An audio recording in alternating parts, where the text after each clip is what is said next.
The first thing I did after finishing my last SAT exam was take my legal identity back.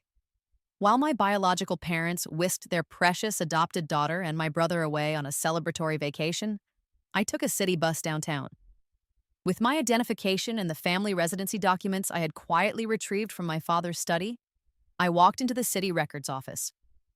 The process was straightforward, and I officially transferred my legal address back to my adoptive mother's home.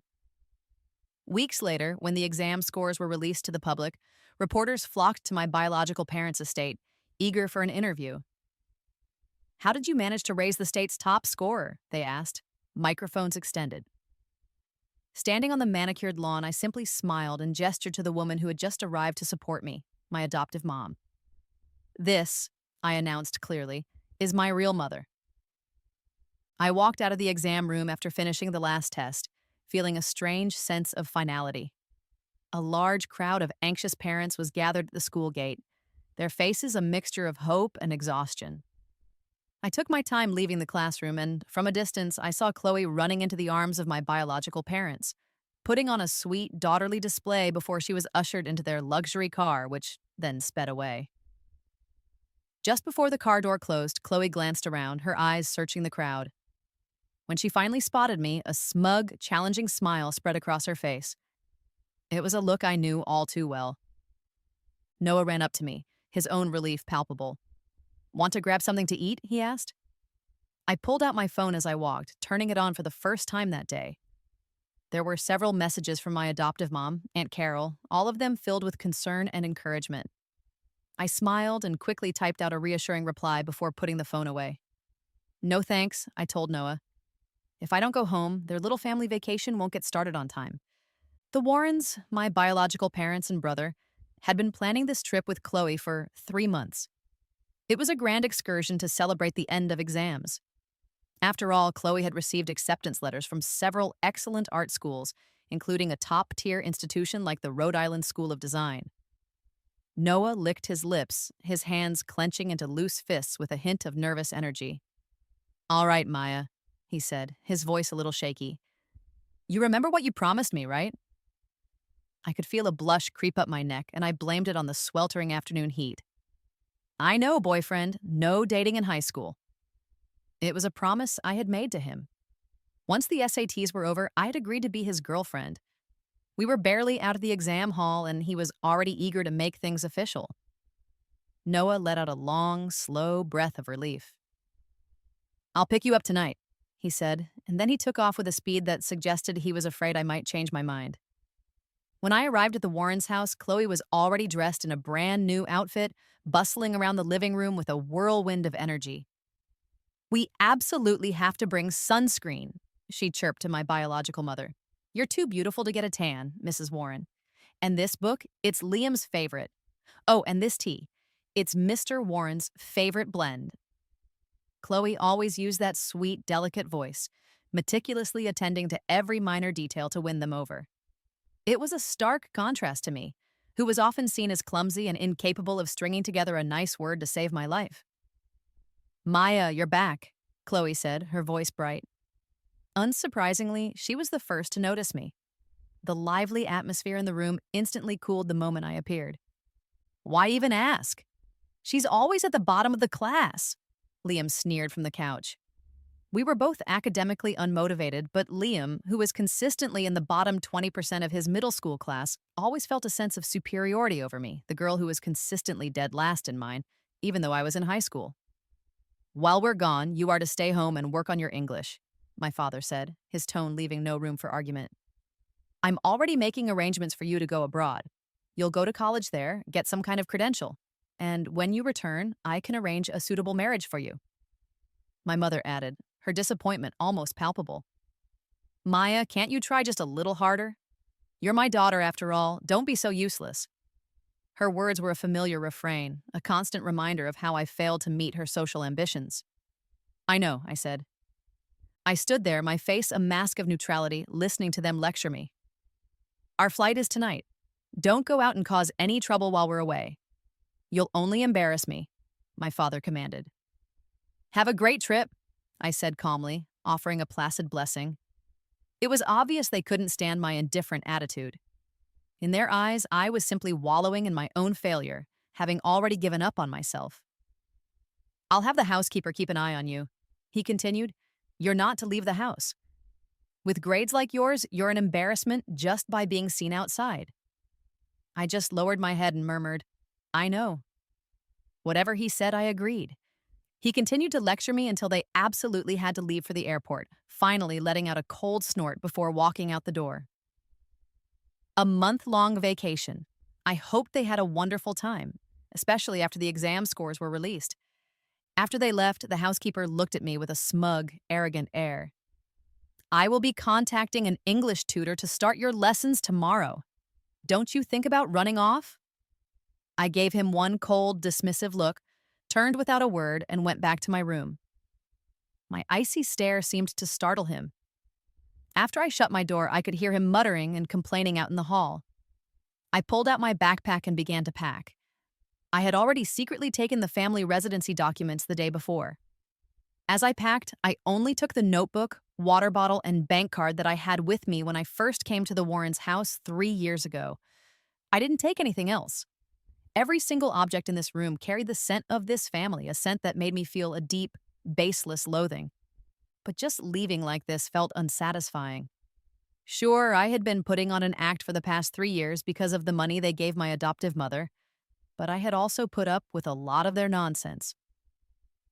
After a moment of thought, I started destroying everything I could get my hands on. Clothes and designer bags were sliced up with a utility knife. Half an hour later, the room was a complete wreck. It looked so much better. Then, feeling much lighter, I slung my cheap backpack over my shoulder and walked out of the house for the last time. Someone's in a good mood, a familiar voice called out. Just as I stepped out of the gated community, I saw someone in full black motorcycle gear, striking a dramatic pose against a Harley Davidson. And that Harley was pink, a bright bubblegum pink. I had to suppress a laugh so hard it almost hurt. What is this? I managed to ask. My dad said girls like cool guys, and my mom said girls like pink bubbly things, Noah explained earnestly. I figured they were both right. I couldn't bear to crush the anxious, hopeful look in the eyes of a love-struck, clueless boy, so I gave him a mock standing ovation. They were totally right. I love it, I said, refusing to admit that it was the little devil on my shoulder talking. Noah blushed, his eyes sparkling. Where to? Let's find a hotel for tonight, I said. Tomorrow, I'm going to the records office, and after I get my address transferred, I'm heading straight to the train station. I want to go back to Riverbend. I hadn't been home to Riverbend in 3 years. Even my video calls with Aunt Carol had to be done in secret. Now that I was free, I wished I could just grow wings and fly back. If only I had one of those magical doors from cartoons to get there instantly. The next day, I went to the records office to change my residency. Since I had all the necessary paperwork, the process went smoothly. Now, all I had to do was wait for the official confirmation. I asked Noah to take me to the train station. He was clearly disappointed, but tried to act mature about it. How long will you be gone? He asked. We had just made our relationship official, and now, not even a week later, we were going to be in different cities. Noah took my backpack and placed it in the basket on the front of his motorcycle. He stared at the ground, kicking a small stone with the toe of his boot. Want to come with me? The invitation slipped out before I could stop it. I was as surprised as he was that I had said it, but I didn't regret it. A triumphant, smug look appeared on Noah's face. Yes, he said immediately. As if afraid I would change my mind, Noah helped me onto the pink Harley, took my hands, and wrapped them tightly around his waist. With a roar of the engine, we sped off toward the train station. Last night, it was too dark for people to see, but now, in broad daylight, the combination of black leather and bright pink turned a lot of heads. I buried my face in Noah's back, suddenly feeling a wave of embarrassment. Thank goodness for helmets, and thank goodness the Harley was fast. Back in Riverbend, my adoptive mom, Aunt Carol, was overjoyed. When I was forced to go back to the Warren family 3 years ago, she was happy for me on the surface, but also felt a deep sense of guilt. I kept telling her I was doing fine, but she had raised me for over a decade. She saw right through my lies but could only worry from a distance. When she found out I was transferring my legal address back, she was as happy as a child on Christmas morning. When I left the Warrens' house, I turned off my old phone and got a new number. So I had no idea that when the housekeeper couldn't find me the next day, he tattled to my father. He immediately tried calling me, but of course there was no answer, which only fueled his anger. The four of them, my father, mother, Chloe, and Liam, were on their vacation, but my act of rebellion cast a long shadow over their trip, leaving a sour taste in their mouths. With Noah's help and his family's connections, the residency transfer, which should have taken a week, was completed in just 2 days. I stayed in Riverbend with my adoptive mom, enjoying the peace and quiet until the day the exam scores were released. On that day, Noah and I went hiking early in the morning. We didn't even remember to check the results until we got home that evening. I entered my ID number into the online portal and logged in. Total score, 712. When the score popped up, Noah, who was looking over my shoulder, glanced at his own phone and then gave me a strange look. "What's wrong?" I asked. "The school just sent out a notification," he said slowly. "The top scorer in our state got a 712. "Oh, really?" I replied, not connecting the dots. "What did that have to do with me?" I was just thinking that my score was a little better than I had expected. My younger adoptive brother, Mark, who had been watching, jumped up and hugged me tightly. "Maya, you're the top scorer in the state. You're amazing. That's my sister." The words finally hit me, and I stood there, stunned. I had accidentally become the state's top student. I had only planned on giving the Warren family a little shock when the scores came out, but becoming the top scorer in the entire state? That was going to be so much better. I turned on the old phone I had kept off for over 2 weeks. As soon as it booted up, a flood of messages and notifications poured in. My phone started buzzing nonstop. One familiar number appeared with startling frequency. My father had called 3 or 4 times in the 2 days before I turned it off, and today alone, he had called more than a dozen times. And there it was, calling again. I decisively rejected the call. It rang again. A smile played on my lips. "Mom," I said, turning to Aunt Carol. "I need to go back to Crestwood tomorrow. I still haven't picked up my high school diploma, and there's a lot I need to take care of. I'll come back as soon as I'm done." "Will there be trouble?" Mom asked, her eyes full of worry. I flashed a confident smile. "Don't worry. If there's trouble, it won't be for me." Mom looked at me, her expression firming with resolve. "Okay. No matter what happens, Mom is here for you. Since they didn't treat you well, they can't just snatch you away from me again. No matter what, you'll always be my precious daughter." I held my head high like a proud peacock. Of course. When I got back to Crestwood, I didn't go to the Warrens' house. I went straight to the school. The teachers and students already knew I was coming back that day, thanks to Noah spreading the word. The second I arrived at the school gate, I saw a massive crowd of people, including a lot of reporters. And, of course, my dear biological family. Looks of shock, disbelief, and jealousy washed over their faces, and I accepted them all with pleasure. The huge crowd was silent. After all, it's pretty hard to believe that the girl who was always last in her class suddenly scored the highest in the state. "Maya, cheating on the SATs is a criminal offense," Chloe said, her eyes wide with fake concern. "Chloe, slander is also a criminal offense," I retorted calmly. "It costs nothing to make a baseless accusation, does it?" "Enough," my father said, his voice booming as he declared my guilt on the spot. "Whatever methods you use to get this score, you should go turn yourself in." I was originally thinking of handling this privately, but if this was how they wanted to play it, I wouldn't bother saving them any face. "You need evidence for accusations," I said, my voice carrying over the crowd. "You're claiming I cheated my way to the top without a shred of proof. How good would I have to be to cheat my way into first place? Just because my grades in high school were bad, you automatically assume I couldn't possibly do well on the SATs?" I looked at the Warren family with a smirk. Just then, a reporter held out a microphone. "Can you tell us how you went from last place to the top scorer in the state? Could you share some of your study tips?" "Of course," I said into the microphone. "The tip is to work hard consistently. You can't just cram at the last minute." As for my grades in high school, well, that's because certain people didn't think I deserved good grades, so I deliberately got the answers wrong. If you don't believe me, you can go check my old test papers. For multiple choice questions, I always chose the answer next to the correct one. For multiple response questions, I picked all the wrong answers. As for the other questions, I only answered one. And for the rest, I only wrote down the final result without showing my work. Teachers, the school should have records of the final exams, right? If you're suspicious, feel free to go and check. When I said that, everyone looked like they had been struck by lightning, too stunned to speak. Until someone in the crowd shouted, "I remember now! Weren't you the first place winner of the Riverbend Junior High physics competition?" I had participated in it back in 8th grade. It was a citywide physics competition in Riverbend. That win had gotten me a guaranteed spot in Riverbend's top high school. But then, for various reasons, I ended up in Crestwood. The school administration saw that the situation was getting chaotic. With the media demanding to see my old test papers, they decided to lead everyone to a conference room. My father wanted to take me home with them, but I refused.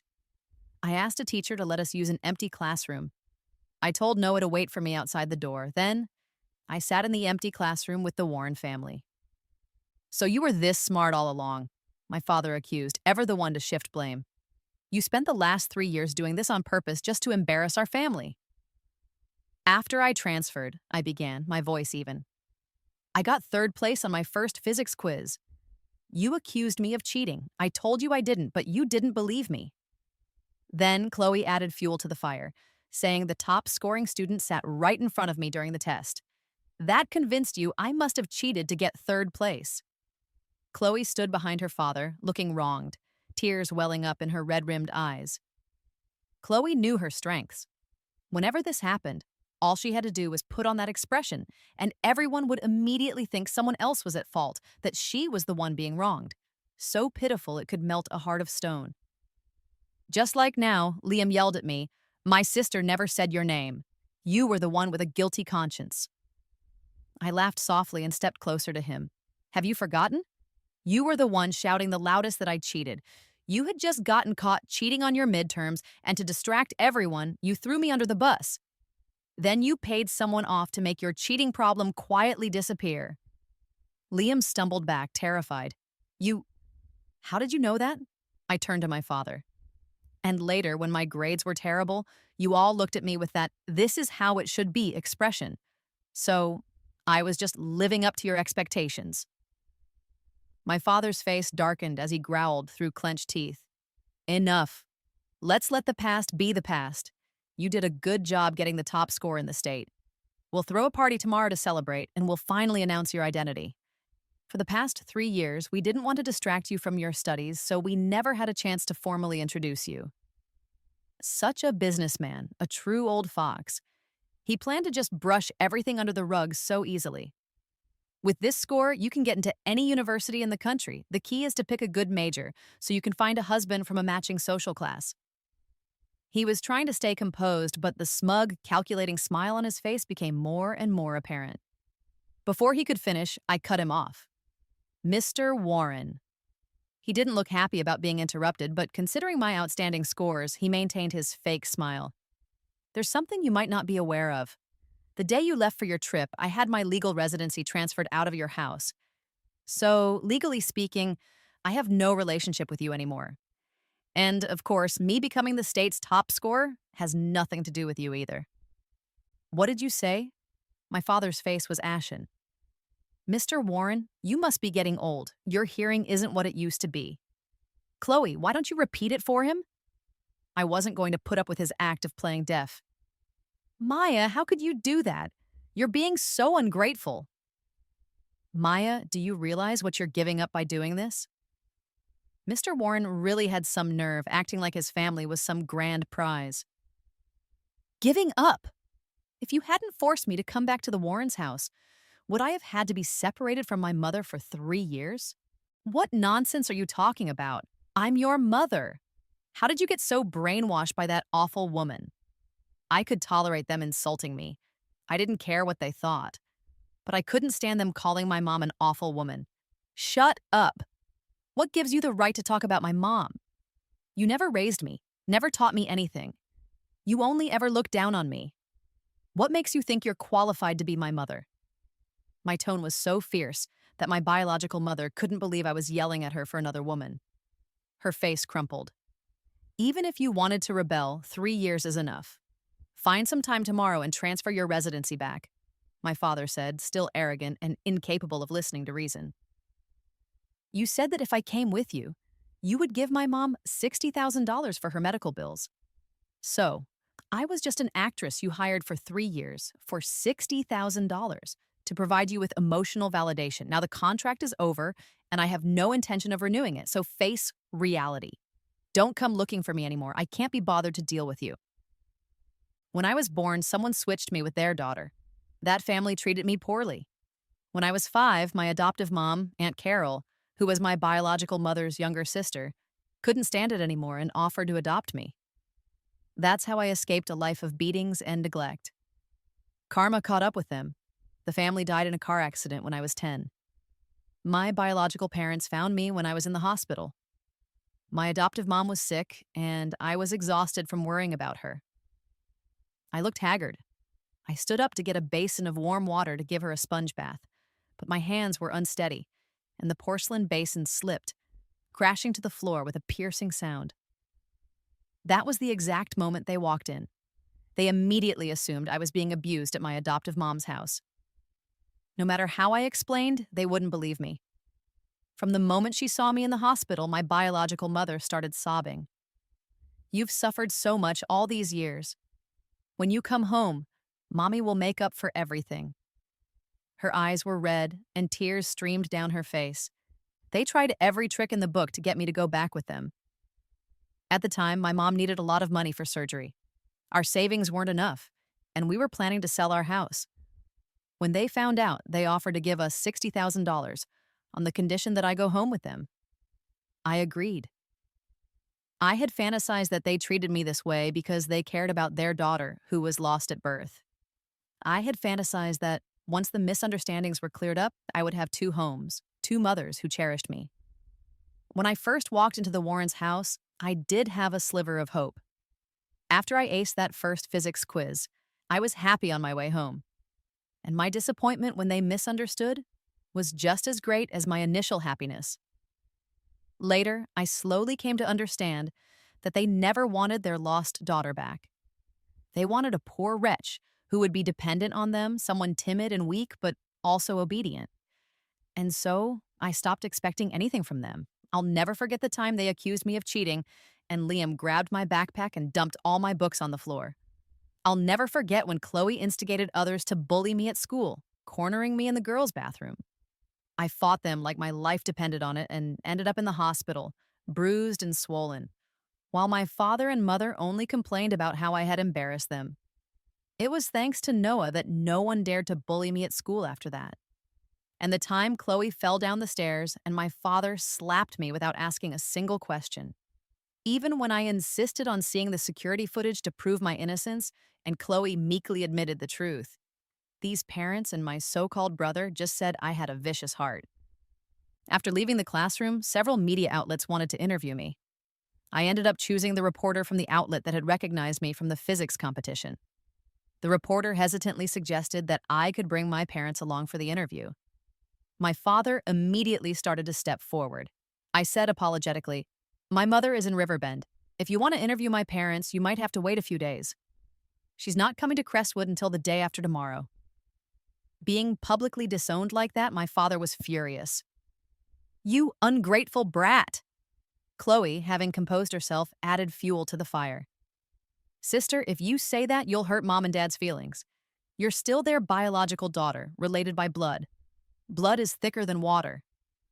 "Blood relation?" I shot back. "Didn't you bring me back just to use me for an arranged marriage? Forbidding me from getting good grades so I could only be your foil?" Now that the SATs were over, Mr. Warren was planning to send me abroad, telling me to get a diploma and come back for an arranged marriage. I'm not a puppet on a string. I'm a person with my own will. For the 3 years they've had me back, they've only wanted to use me. Only my adoptive mother truly cares for me and loves me. She is my only family. I shouted my piece. The reporters around us immediately started recording and snapping photos. Noah stepped forward at the perfect moment and pulled me into his arms. "Miss Warren is not feeling well right now. We can schedule the interview for a later time." Then he quickly whisked me away. Right after Chloe accused me of cheating on the SATs, news broke that she had cheated during her entrance exam for the prestigious Art Academy. The evidence was irrefutable. Even though her academic scores were high enough and she had passed the art exams for several impressive schools, not a single one dared to accept her. I heard that my father spent a fortune trying to suppress the scandal, but with little success. It was, as my father often said, a complete embarrassment. For someone as obsessed with his image as my father, to be publicly shamed by both his biological daughter and his adopted one was a double blow. But I had greatly underestimated the thickness of his skin. He somehow found out that Noah and I were dating. He appeared before me again, shameless and wearing a pleased expression. When it came to wealth, Noah's family was leagues above the Warrens. My father put on his fake smile. "Noah, is it? I saw you at the Sterling Enterprises annual gala years ago. You and Maya should come over for dinner sometime." Noah knew how much I despised this family and didn't pull any punches. "Last week, I already went home with Maya. Aunt Carol is a great cook." With that, he pulled me onto his pink Harley and snapped my helmet into place, leaving my father in a cloud of exhaust fumes. The next day, my father appeared before me again, alone. He chose his words carefully. "It's true that I've neglected you in the past, but do you really think you can have a good life after leaving the Warren family? Your adoptive mother's family is barely middle class. Do you think someone with your background can marry into the Sterling family? Society is very realistic." Remembering what Noah had told me, I decided to go for the jugular. "I heard the Warren Corporation is having some financial difficulties lately. With my current social influence, what do you think would happen to your company if I said a few things to a reporter? Or maybe I could whisper a few things in Noah's ear." Seeing that the soft approach wasn't working, my father switched to threats. "Chloe said she didn't originally plan to cheat, that you were the one who encouraged her. If Noah finds out what a malicious person you are, do you think you two will still have a future?" He wasn't wrong.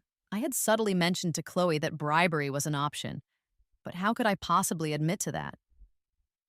"Mr. Warren, what are you talking about? You need evidence for everything." It was clearly Chloe who had her own crooked ideas, and she just happened to be seen by a reporter from Fenghua News. Fenghua was a media company under Noah's family's umbrella.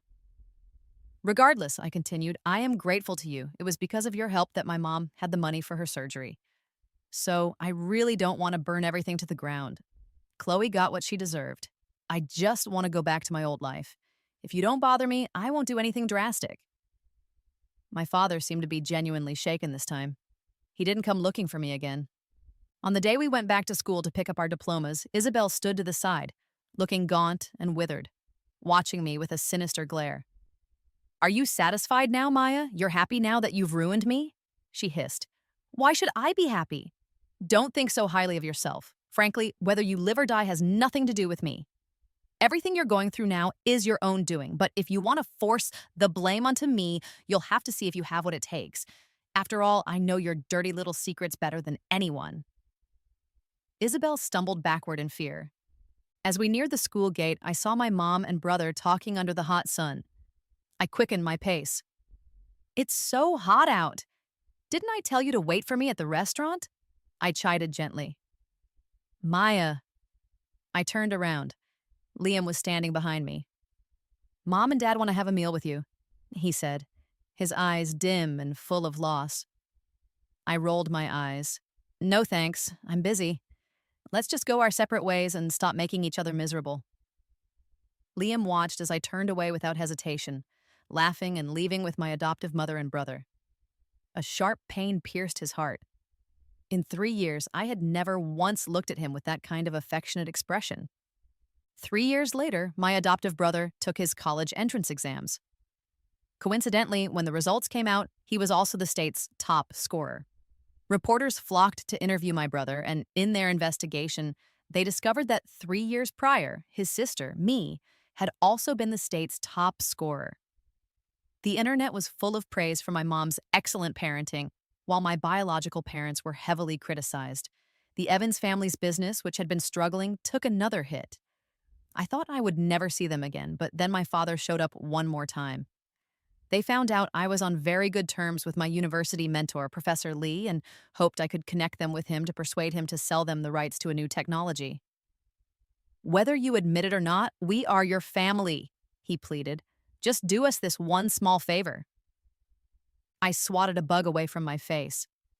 "Mr. Warren, are you aware that other companies, richer and more polite than yours, have failed to get their hands on my professor's research? You have no money and no manners." "Maya, don't forget," he said, his voice rising. "You are who you are today because of the excellent genes we provided you." "Genes?" I laughed. "That's the biggest joke I've ever heard. Your older son, Ian, was a decent student, but not exceptional. Liam is a complete failure when it comes to academics. And look at what you turned Chloe into." Meanwhile, my brother and I have been top students since we were kids. Whether it's genes or upbringing, my success is thanks to my adoptive mother. But there is one thing I have in common with you, Warrens. I'm cold-hearted.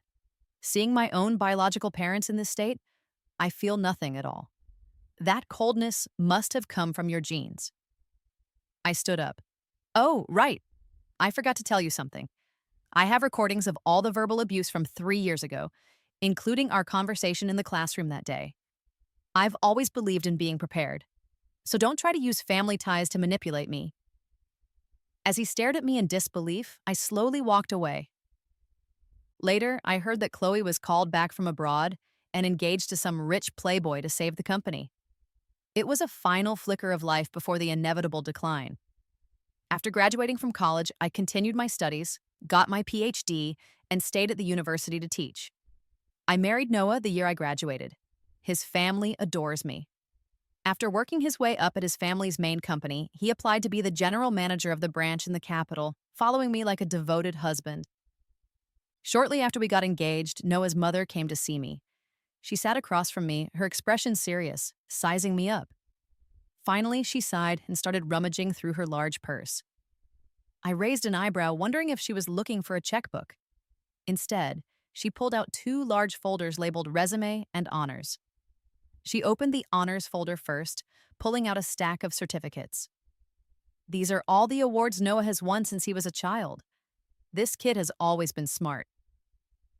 After reciting the story behind each award, she opened the Resume folder, which was filled with photos of Noah. "He's been handsome since he was a baby. You can tell he has excellent genes," she said, looking at me eagerly. "As a potential partner, he's an excellent choice. Honey, you absolutely can't let him get away." I was dumbstruck. "Ma'am," I said gently, "Noah and I are already dating." "What?" she gasped, her eyes wide with disbelief.